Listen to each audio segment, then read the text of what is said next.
Richard, on est parti pour une nouvelle guidance générale intemporelle. Si vous voulez une guidance personnalisée, mon mail se trouve en dessous de la description. Et aujourd'hui, on va prendre un tirage à choix avec, en fait, pour question sur le système émotionnel. En gros, on va aller voir grâce au système émotionnel, ensuite plus tard sur le système intellectuel, comment notre système émotionnel, intellectuel, comment il est dans un premier temps, c'est ce qu'on va voir dans cette guidance, et ensuite comment il rentre en interaction avec d'autres systèmes ensemble pour voir un petit peu la combinaison de plusieurs systèmes émotionnels, ce que ça joue chez nous, à quel instant, quel événement peut produire ces émotions, ces ressentis, et ce sera à peu près la même dynamique pour l'intellectuel. Donc on va aller voir ça avec, vous avez un message pour les choix. Il y aura 3 ou 4 choix, on va voir. Et on va décrypter aujourd'hui un petit peu ce système émotionnel. Et quand on en aura plusieurs prototypes, en fait, on ira voir un peu les interactions entre les divers systèmes qui peuvent exister. Donc on peut voir ça à l'intérieur de nous, comment rentrent en interaction les différents systèmes, et avec autrui, de se dire si je vois qui se met dans telle émotion, tel protocole émotionnel, finalement voilà ce qui se passe à l'intérieur. Donc on peut arriver à mieux se comprendre nous-mêmes et à comprendre un petit peu plus le système émotionnel de l'autre, pour voir en fait finalement que l'autre, c'est celui-là 4e, que l'autre finalement n'est pas là pour nous faire du mal, n'est pas là pour nous embêter, n'est pas là pour appuyer sur les boutons rouges, mais finalement il a son propre système, et son propre système aussi appuie sur certains boutons, des boutons rouges, qui le met en alerte interne. Donc on va aller décrypter ça. Il y aura le premier choix, celui-ci. Laissez-vous guider par votre intuition. Le deuxième choix, celui-ci. Le troisième choix, celui-ci. Et le quatrième choix, celui-ci. Vous pouvez en fait voir certains systèmes émotionnels qui vous appartiennent, ou au contraire se dire j'ai cette intuition, ce système émotionnel là c'est pour telle ou telle personne, et ensuite regarder un peu plus profondément.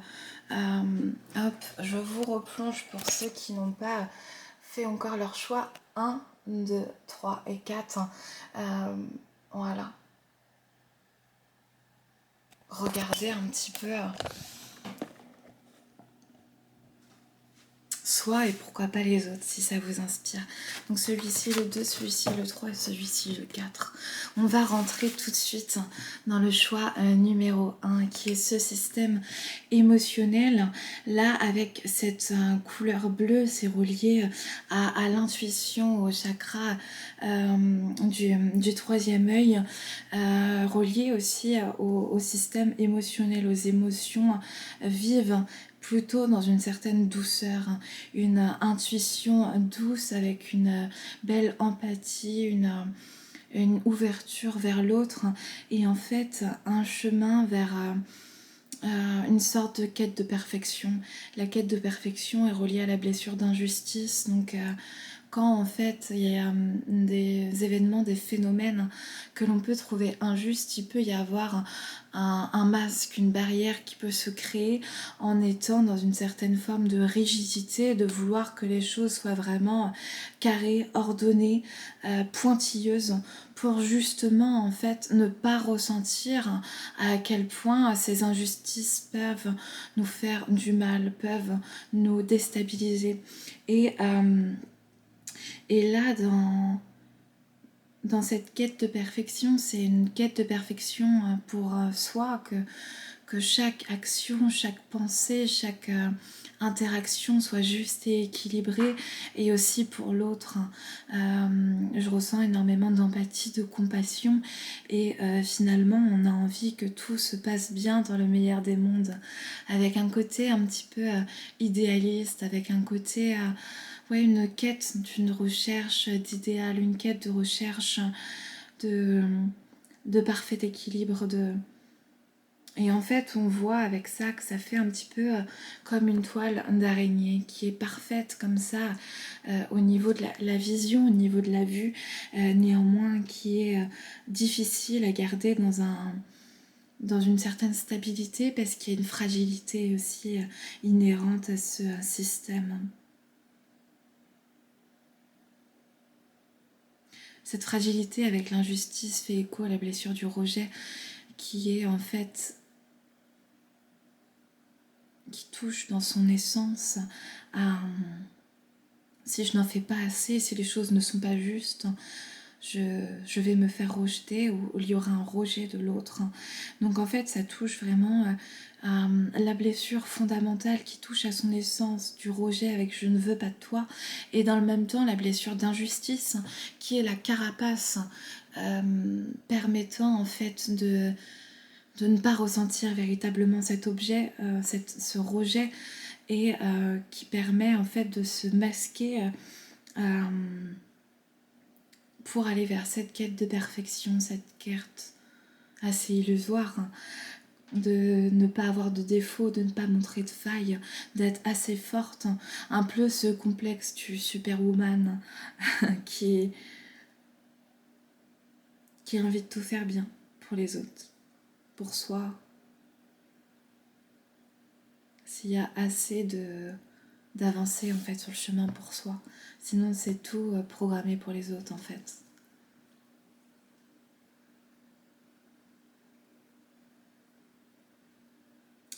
Et tout dépend du degré, soit la blessure du rejet est plus forte, donc finalement il y a un sentiment de solitude, soit c'est la blessure d'injustice qui est plus forte, et là c'est plutôt se mettre un petit peu en danger énergétiquement, émotionnellement, pour que autrui aille bien, ce qui fait en fait de bons patriotes, de bons parents. Néanmoins, là c'est un apprentissage à retourner aussi cette énergie bienfaisante, cette compassion et cette empathie aussi envers nous-mêmes, être plus patient envers nous, être plus tolérant envers les erreurs, et comprendre que c'est aussi dans l'erreur, en trébuchant, que l'on apprend et qu'on se renforce.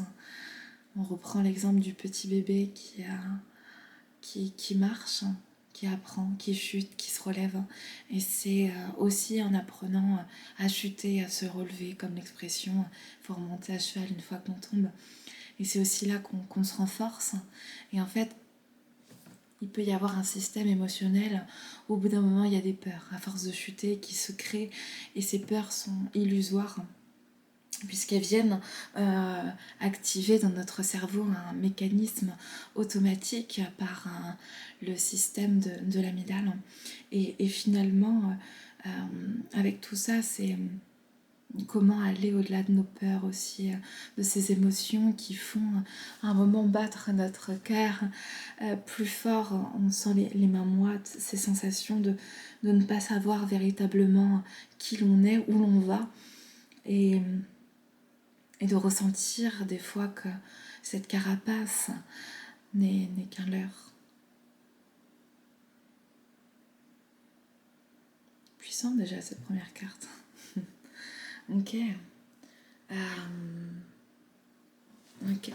On va aller voir avec l'oracle d'Anka un petit peu ce qui se joue avec ce premier système émotionnel qui est basé finalement sur, si on devait dire un seul mot, sur le devoir de bien faire. Le sens du devoir bien accompli. On peut visualiser la cape du super-héros, la super-héroïne, dans la vie de tous les jours. La douche énergétique, inaction. le pardon.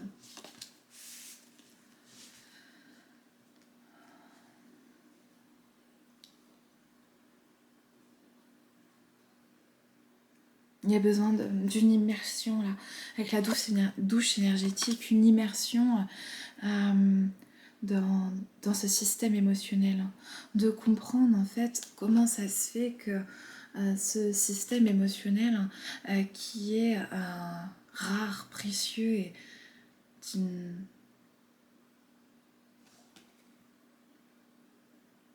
d'une grande authenticité, comment il s'est formé en fait, parce qu'il reste fragile à la fois. Il y a quelque chose de vulnérable, et comme si en plongeant aussi dans ces masques, les masques de l'injustice, les masques de la quête de perfection, regarder en fait à quel point il peut y avoir aussi un système émotionnel derrière, un cœur qui bat, quelque chose en fait qui est vulnérable, fragile. Donc c'est comment retrouver en fait une forme de fragilité, une forme de vulnérabilité face à soi-même et face à l'autre. Douche énergétique, c'est rentrer, plonger dans le bain véritablement de ses émotions et comprendre en fait qu'à l'intérieur, il y a une forme d'inaction. À force de chercher la perfection, à force de chercher cette quête que tout soit aussi beau que ce système, et bien finalement ça crée en fait une sorte de paralysie au niveau de l'action, et effectivement ça crée en fait des peurs, et ça crée du doute au niveau du mental, des fausses croyances, des, des phrases, des pensées qui vont paralyser l'action, qui vont paralyser aussi au niveau du chakra de la gorge l'expression. Et il y a besoin de se pardonner d'avoir mal fait les choses, se pardonner de ne pas réussir, parfois se pardonner de tomber en fait, se pardonner de que ce système finalement n'est qu'un leurre, n'est qu'un masque, et que ce masque peut s'effondrer. Parce que nous ne sommes pas la perfection. Nous ne sommes pas seulement et tout le temps ce masque de je donne, je suis dans la compassion, l'empathie, je veux que ce soit parfait, que les choses soient justes, équilibrées. Il peut y avoir des erreurs, il peut y avoir aussi de l'injustice. Et finalement, regardez que tout est juste dans cette injustice. C'est comme s'il y avait une recherche un petit peu de rigidifier le système, parce que le mental est beaucoup trop fort, beaucoup trop pesant en fait. Et donc on s'enferme, on enferme tout ce qui va être créatif, on enferme toute l'énergie de spontanéité, c'est peut-être quelque chose de trop cadré, hein, quelque chose qui s'organise trop, qui demande beaucoup d'énergie dans la planification, que les choses soient vraiment bien ordonnées. Voilà, c'est une quête d'ordre en permanence. Et bien cette quête d'ordre peut aussi enfermer, mettre dans un barreau, et c'est comment être plus spontané, plus en vie grâce à ce système, l'intention d'autrui. Effectivement, en fait, avec ça, c'est comme si la prison intérieure était ressentie, parce qu'il y a une focalisation sur le besoin de l'autre en permanence. Et là, c'est véritablement comment trouver cet équilibre entre mes propres besoins et les besoins d'autrui, mes obligations, ma responsabilité et les obligations et la responsabilité d'autrui. De laisser en fait un peu de mou, un peu de respiration à autrui, si c'est la panique, si ça sort du cadre, tant pis en fait, parce qu'il y a besoin de se rééquilibrer, parce qu'il y a une perte énergétique, il y a comme une sorte de... On tient qu'à un fil parfois. Ça ne tient qu'à pas grand-chose. C'est magnifique. Mais ça peut s'effondrer à tout moment. Donc c'est véritablement comment voir les choses un peu plus sur le long terme, parce qu'à court terme, tout peut s'effondrer en ayant juste en fait ce sentiment d'être sous l'eau au bout d'un moment, parce qu'on s'en demande trop, parce qu'au bout d'un moment ça suffit aussi. Il faut savoir se mettre ce coup de pied aux fesses pour se dire stop, ça suffit, je donne trop.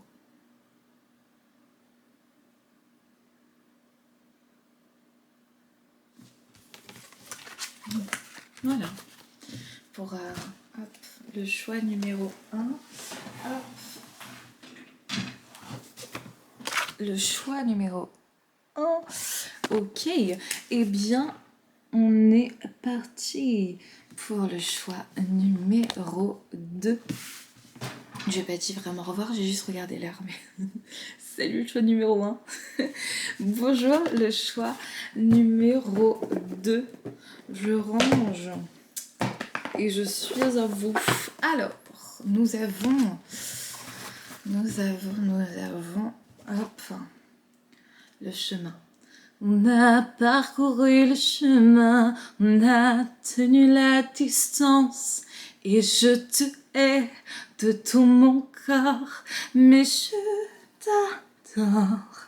On a parcouru le chemin, on a souffert en silence, et je te hais de tout mon corps, mais je t'adore encore. Je vis dans une maison de fer, à moitié remplie de ton eau, sans s'arrêter, le niveau monte. Je suis le fantôme qui s'égare, je suis étranger à ton cœur, seulement regarde comme on est seul. Là, ça parle de résilience, ça va plutôt parler d'un système émotionnel face à l'autre. Système émotionnel, des personnes un peu solitaires, des personnes qui marchent seules. Je marche seule dans les rues qui se meurent, et la vie dérésonne, je marche seule. Acteur et voyeur, je marche seul. Quand la vie dérésonne, quand la vie m'abandonne, je marche seul. Et en fait, c'est plutôt un sentiment d'impuissance de se lier à l'autre. Là, c'est énormément relié à la blessure du rejet ou d'abandon. Ok, rejet ou abandon de... La vie m'a tellement déçue, la vie m'a tellement mis de barrières sur la route. J'ai tellement chuté en fait. Je me suis tellement sentie seule qu'aujourd'hui, soit je me sens vraiment seule au monde, même quand je suis un minimum entourée, parce qu'au fond, personne ne me comprend, soit je marche vraiment seule. Il y a un côté pesant et un côté rassurant, parce que je reste dans ma zone de confort à être seule, parce que finalement j'apprends, ou je m'entends bien avec moi-même, ou j'apprends à bien m'entendre avec moi-même, ça dépend des personnes, et même si le chemin est long, même s'il y a des chemins de traverse, finalement au moins je peux m'en vouloir quand moi-même. C'est vraiment un peu l'archétype du solitaire, du loup qui s'est écarté de sa meute parce que finalement il se sentait un peu trop différent. C'est pas un choix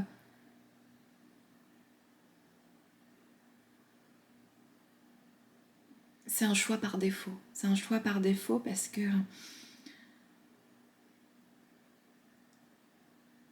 qu'on nous ramène à cette différence chaque jour, chaque minute et à chaque instant, c'est parfois beaucoup plus souffrant que d'accepter cette solitude et finalement au bout d'un moment de fermer son cœur, fermer ses écoutilles, fermer aussi à une bonne base émotionnelle. Donc finalement, c'est s'inventer une quête, un but, une visée, quelque chose qui évite de trop s'attacher aux gens.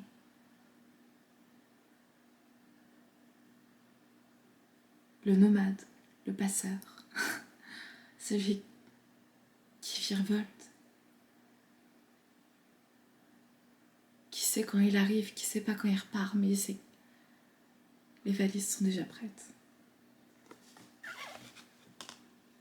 Ok, on va aller voir ce qui joue chez le solitaire. On va aller voir avec l'oracle de la voix des âmes si on peut avoir un tout petit peu plus d'informations.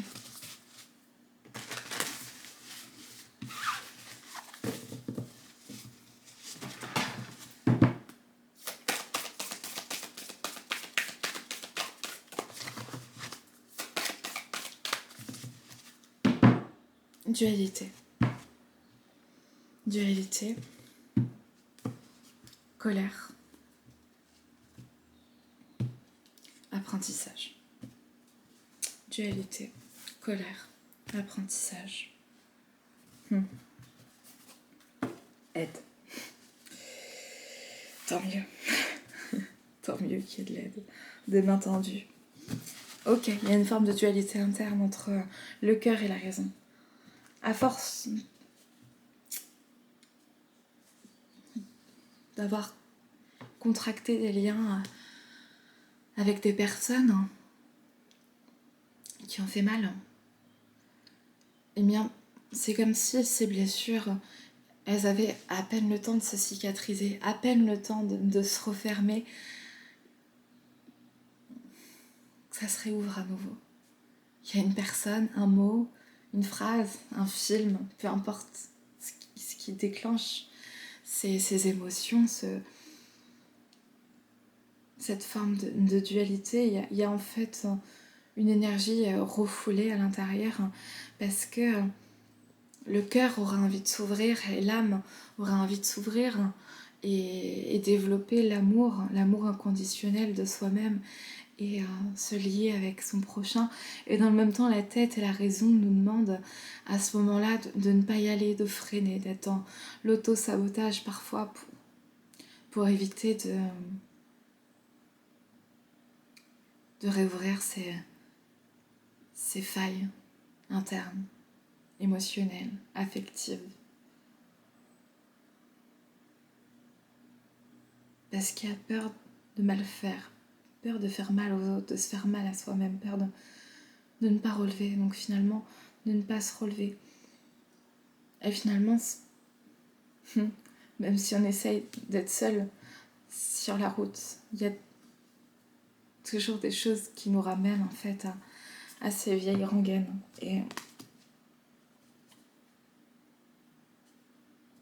Et là, ça fait penser à la blessure de la trahison. On évite en fait de me dire si je me rouvre à nouveau, on va me planter juste un couteau dans le dos en fait. C'est tout ce que je vais gagner d'être trahi de nouveau et c'est comme si ça on pouvait pas se le permettre parce qu'effectivement il y a cette rage intérieure, cette colère, cette haine, qu'elle soit refoulée ou qu'elle soit consciente et bien présente dans la vie. Il y a quelque chose en fait qui n'est pas totalement conscient. Il y a quelque chose, une force à l'intérieur, une puissance qui peut donner en fait une force de continuer d'avancer. Et parfois on a l'impression qu'en lâchant cette colère, en lâchant cette haine, on se dit mais quelle émotion, quelle force pourra encore me maintenir en vie. Et en fait, c'est d'apprendre au fur et à mesure, en rentrant en interaction avec autrui, à se délester de cette forme de colère et ce moteur pour avancer sans cette charge énergétique. Et donc aller regarder en soi ce qui met en colère. Et en fait, se faire accompagner sur le chemin. Et si on ne peut pas, c'est plutôt écrire, parler, chanter, danser, nager, peu importe. En tout cas, c'est d'exprimer, d'extérioriser cette forme de colère.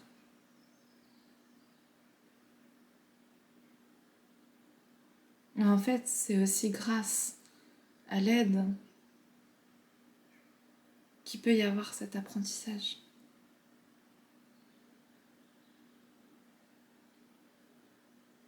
Parce que c'est comme si, avec cette peur de se faire trahir de nouveau, cette peur d'être blessé de nouveau, eh bien, on se coupait de notre intuition.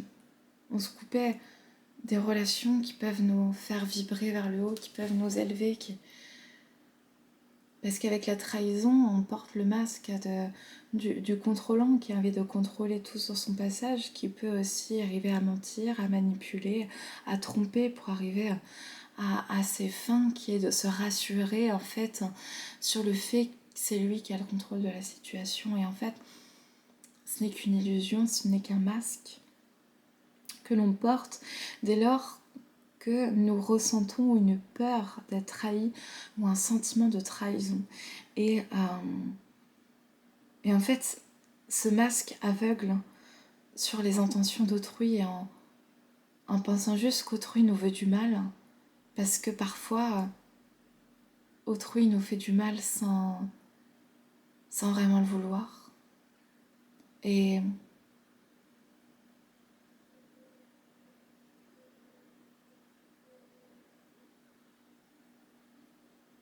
finalement, parfois, oui, il suffit d'un regard, d'une main tendue, pour changer le cours de notre existence.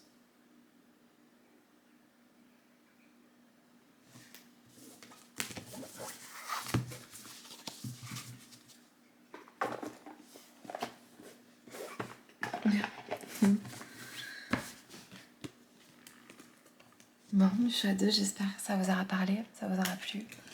Je vais maintenant passer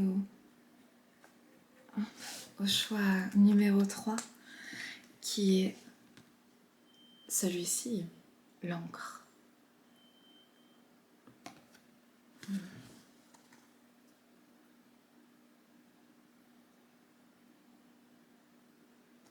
Je vais regarder le livret pour celui-ci.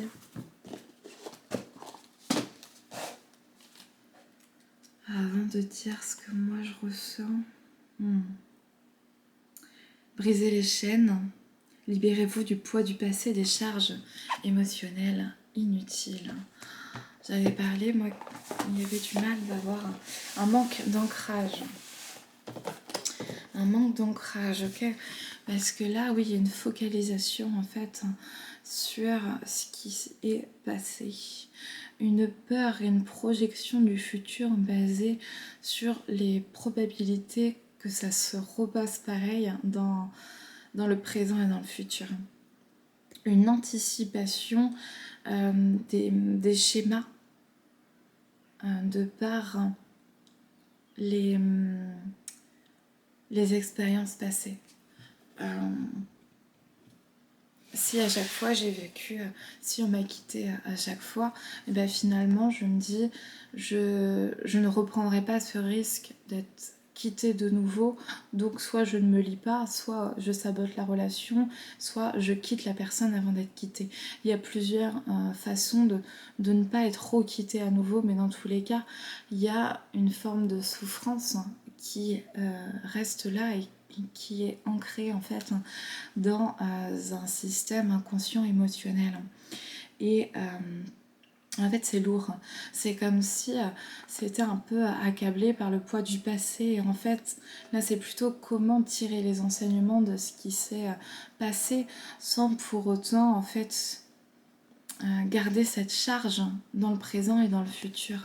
Donc là, c'est plutôt aller travailler véritablement sur couper les liens émotionnels qui est encore du passé.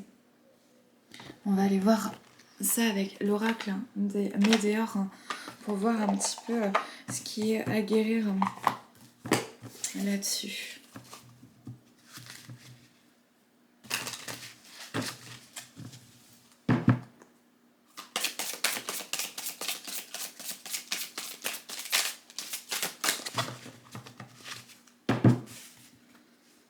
Ok, hop, avec l'oracle G.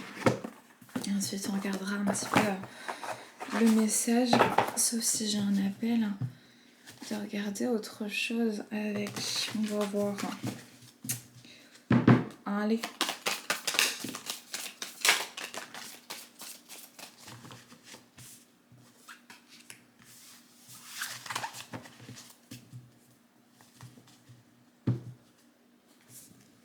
Ok. Alors, réharmonisation générale, travail, entreprise. Ok. Une forme de dualité interne qui est en train d'éclore ou qui a éclos cet été, et ceci en recherche d'une nouvelle vie. Là, ce qu'on peut voir, c'est finalement qu'il y a une recherche et un travail qui est difficile et ardu pour retrouver son équilibre. Retrouver en fait son équilibre, parce qu'il y a une partie en fait du cœur qui voudrait en fait se réparer, être en pleine éclosion, et finalement il y a comme si une écoute qu'on voulait plutôt fuir les problèmes et aller se nicher autre part, dans une autre ville, refaire sa vie, un autre point d'ancrage quelque part et tout recommencer, et comme si ça allait résoudre en fait ce qu'il y avait à l'intérieur de nous-mêmes. Et là, c'est comme si, en fait, avec cette réharmonisation générale, il y avait quelque chose de difficile pour retrouver déjà une énergie, un équilibre, de se relever après avoir chuté, que là, véritablement, toutes les forces étaient mobilisées dans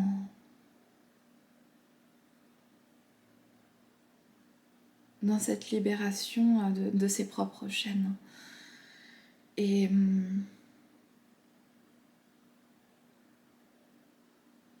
là, en fait, on ressent plutôt quelque chose d'accablant, quelque chose qui demande tellement d'énergie, de se mettre juste debout, parfois, le matin.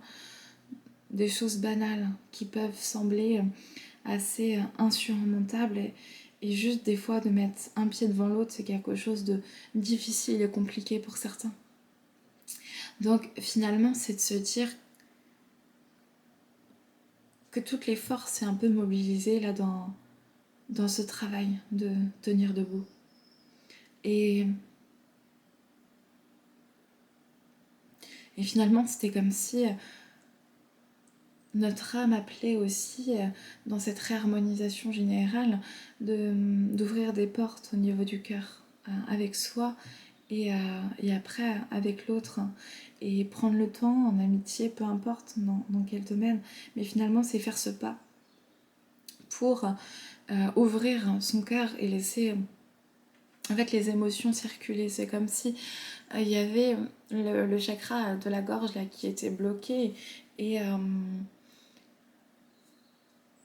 qui laissait pas circuler en fait les énergies, comme si quelque chose ne pouvait pas être dit ou entendu, conscientisé sur notre part de responsabilité aussi dans le passé, et de se dire si on avait notre part de responsabilité dans les choix qu'on a fait, dans les personnes qu'on a rencontrées, c'est aussi qu'on peut changer la tendance. C'est en fait se rendre compte qu'on a une partie aussi du pouvoir, puisque nous sommes responsables en partie de nos actes, nous sommes responsables en partie de nos choix. Pourquoi je dis en partie ? c'est qu'une large partie, on a un système, on est quelque part, il y a une partie qui est conditionnée par l'endroit où on vit, ce que l'on connaît, ce que l'on fait, ce que l'on a vu, et on répète forcément ça. Mais au bout d'un moment, en élargissant son domaine de compétences, en élargissant ses expériences, et ben, ça ouvrait aussi à d'autres voies possibles. Et en fait, plus on élargit finalement notre degré de compréhension et notre chemin d'apprentissage, plus les chemins que l'on peut emprunter sont divers et variés.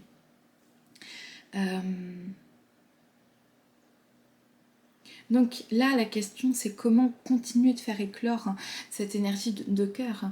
Donc qu'est-ce qui me tient à cœur, où j'ai envie de mettre mes billes, comment j'ai envie d'avancer, et finalement, comment tirer un trait sur ce passé et comment lui rendre hommage aussi en même temps. Un acte symbolique qui permettrait en fait de mettre fin un petit peu à son ancienne version de soi-même, à ses anciennes croyances, et de continuer d'avancer sur quelque chose de plus florissant. Si ça demande un déplacement, un déménagement, c'est très bien, mais en tout cas, c'est une illusion de penser qu'un déplacement, un voyage, que seul ça suffit pour tout recommencer. Parce qu'on amène aussi notre passé, nos actions, nos émotions avec nous dans la valise. Et en fait, de se demander quand on cherche la paix intérieure vient comment et comment on la voit.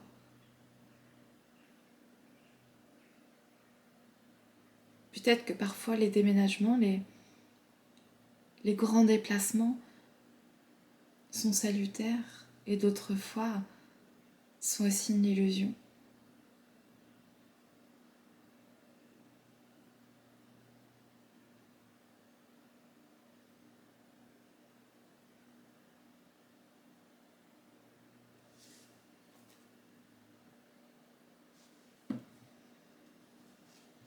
Là, on voit cette forme de dualité, cette bataille, le côté yang.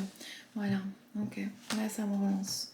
Le côté yang, en fait, qui a envie de se mettre en action, qui a envie, en fait, d'avancer ses pions. L'énergie yang, c'est lui qui appuie sur l'accélérateur, qui a envie, à l'image du chariot dans le tarot, d'avancer. Le chevalier, hop, il prend, il avance, et on y va. On bataille tout, on prend... Et on continue d'avancer. Et en fait, c'est comme si, en écoutant aussi sa partie yin, il y avait besoin d'écouter aussi les parts blessées de nous-mêmes.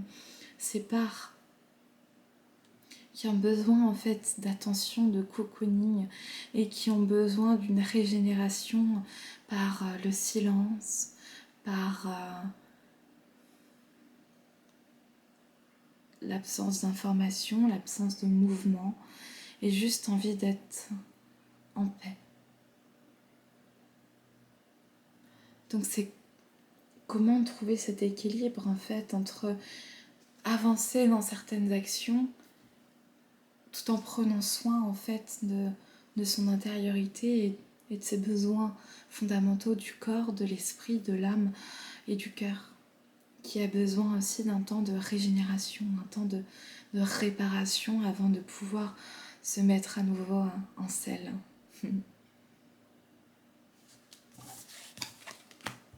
Bien. Ok. Bien, c'est tout pour moi avec le choix numéro 3. Hop. Je m'enchaîne, je vais regarder tout de suite. Hop. 39.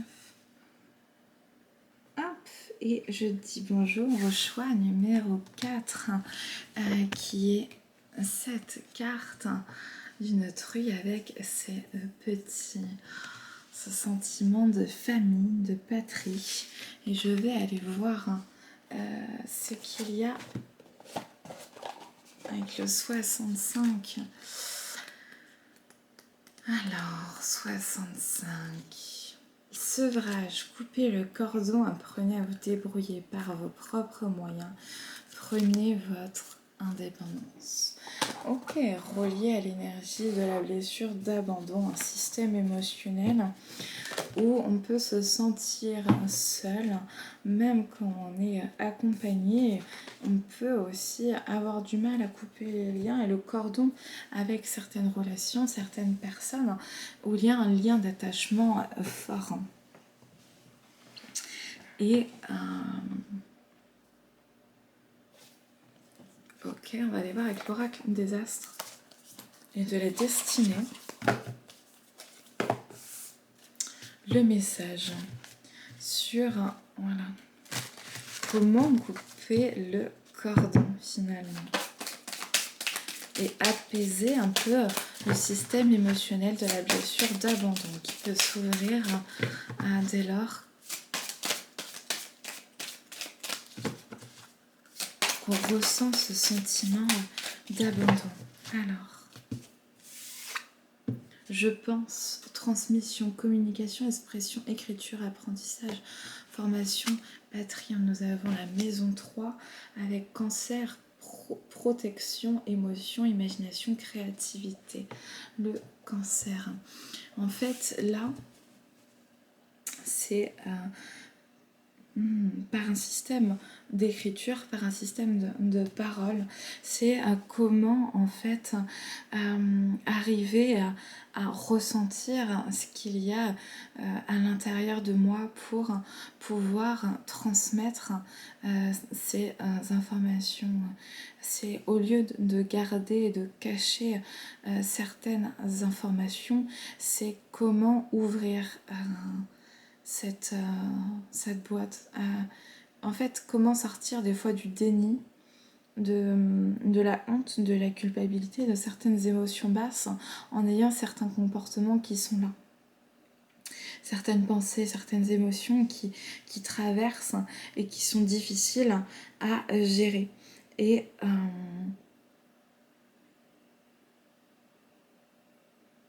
comment transmettre ces informations ? Comment apprendre à divulguer le message, à faire sortir le message d'un moment, de se dire je pédale un peu dans la soupe, quoi. Ça va pas plus que ça. Et comment arriver à transmettre en fait un mal-être émotionnel, quelque chose qui nous traverse à l'intérieur et pour lequel on peut avoir un sentiment de culpabilité, de honte, d'avoir des frénésies, d'avoir une forme d'addiction, de compensation, parce que émotionnellement, il y a un poids en fait qui pèse. Comment mettre des mots là-dessus, déjà avec nous-mêmes et avec les autres, comment dire ces messages-là. Celui-là. Ok.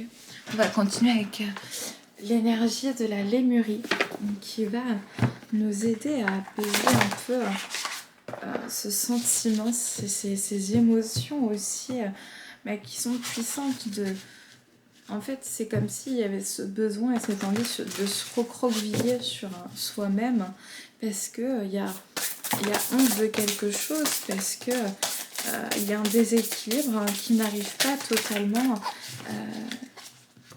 En fait, c'est comme si ce déséquilibre, comme il n'a pas de sens en soi ou pas, mais il y a ce sentiment de pouvoir être incompris.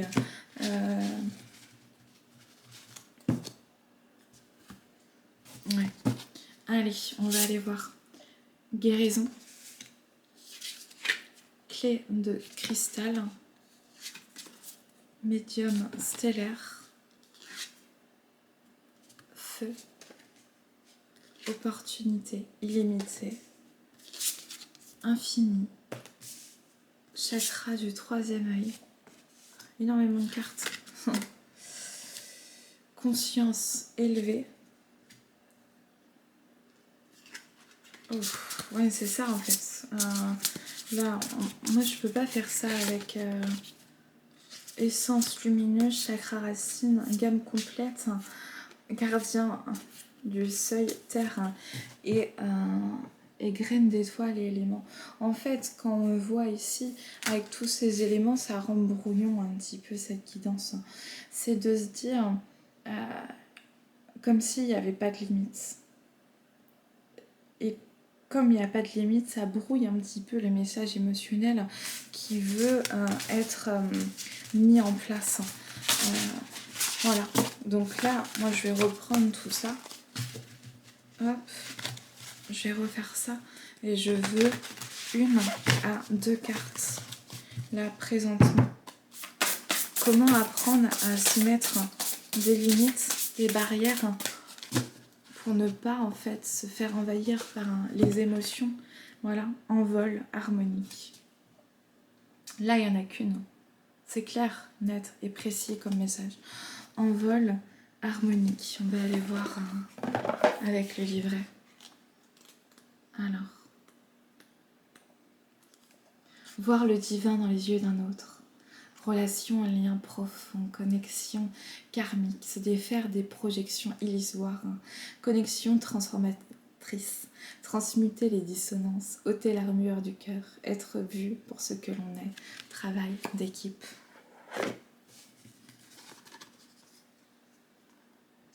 Et là, il y avait la fratrie. Là, on peut réfléchir en fait. Il y a moins d'éléments. Avec ces moins d'éléments, il y a possibilité en fait d'aller creuser un peu plus. Parfois, c'est aussi dans le moins qu'on peut faire plus.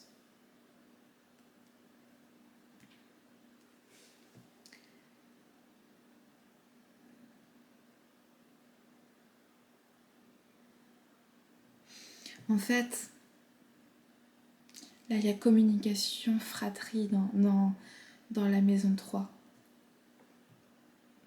Avec protection et émotion. Et un vol harmonique.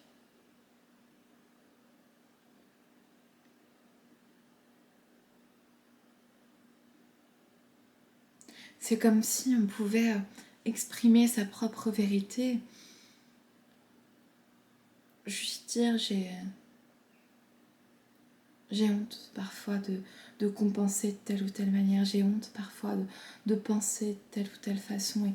Et en fait, même si on n'en attend rien, de pouvoir déjà se délester d'une partie de ses émotions juste par la parole et juste en regardant l'autre et de se dire finalement je ne suis pas au-dessus ou en dessous de toi puisque j'ai mon propre système compensatoire, mon propre système où moi-même je ne suis pas fière de ce que je fais tout le temps et finalement peut-être que je ne l'avoue pas et je ne me l'avoue pas à moi-même. Et c'est être assez humble pour montrer ses propres limites et sa vulnérabilité à autrui. Parce que si on se sent abandonné, c'est aussi parce qu'on s'abandonne nous-mêmes à des moments et il peut y avoir cette frénésie qui arrive. Et pour ça, il y a besoin d'ouvrir son cœur et d'ouvrir son cœur à l'autre pour pouvoir avouer en fait